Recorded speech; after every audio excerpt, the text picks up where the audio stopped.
بسم اللہ الرحمن الرحیم نحمدہ ونصلی علی رسولہ الکریم اما بعد۔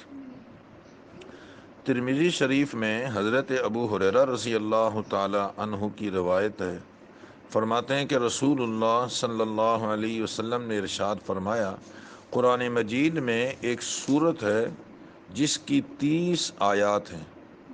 اس نے ایک شخص کی یہاں تک سفارش کی کہ وہ بخش دیا گیا، اور وہ سورہ تبارک الذی بیدہ الملک ہے۔ ترمذی شریف ہی کی ایک دوسری روایت ہے، حضرت جابر رضی اللہ تعالیٰ عنہ فرماتے ہیں کہ رسول اللہ صلی اللہ علیہ وسلم رات کو اس وقت تک نہیں سوتے تھے جب تک سورہ الف لام میم تنزیل، جسے سورۃ السجدہ بھی کہتے ہیں، اور سورہ تبارک الذی بیدہ الملک نہ پڑھ لیتے۔ ان دونوں روایتوں سے یہ بات معلوم ہوئی کہ قرآن مجید میں 2 صورتیں ایسی ہیں جو عذاب قبر سے بچانے والی ہیں۔ ایک صورت الف لام میم سجدہ جو 21ویں پارے کی صورت ہے، اور دوسری صورت سورہ ملک جو 29ویں پارے کی پہلی صورت ہے۔ امام الانبیاء صلی اللہ علیہ وسلم نے اپنی امت کو عذاب قبر سے بہت زیادہ ڈرایا، اور اس عذاب قبر سے بچنے کے لیے جہاں آپ نے یہ بات ارشاد فرمائی کہ استنزہوا عن البول فإن عامۃ عذاب القبر منہ،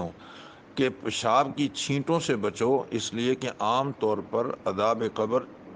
جو ہے وہ پیشاب کی چھینٹوں سے نہ بچنے کی وجہ سے بھی ہوتا ہے۔ وہاں آپ نے یہ بات بھی ارشاد فرمائی کہ ان 2 صورتوں کا اہتمام کرو، کہ یہ 2 صورتیں جو ہیں وہ انسان کو عذاب قبر سے بچاتی ہیں۔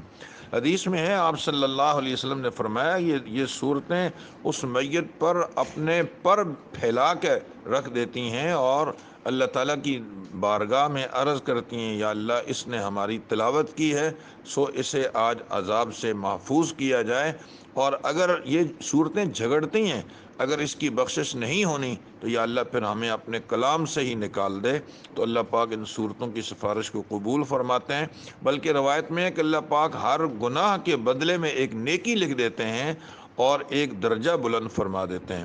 آئیے ہم بھی آج کی اس مجلس میں اس بات کا عزم کریں کہ گھر کا ہر بالغ فرد، بلکہ کوشش کریں کہ نابالغ بچے بھی جو قرآن مجید پڑھے ہوئے ہیں، سب رات کو سونے سے پہلے سورہ ملک اور الف لام میم سجدہ دونوں، اگر دونوں نہ ہو سکیں تو کوئی ایک صورت ان میں سے ضرور پڑھ کر سوئیں۔ انشاءاللہ قرآن مجید پڑھنے کی برکات الگ نصیب ہوں گی، اور سورہ ملک پڑھنے کے اور الف لام میم سجدہ پڑھنے کے فضائل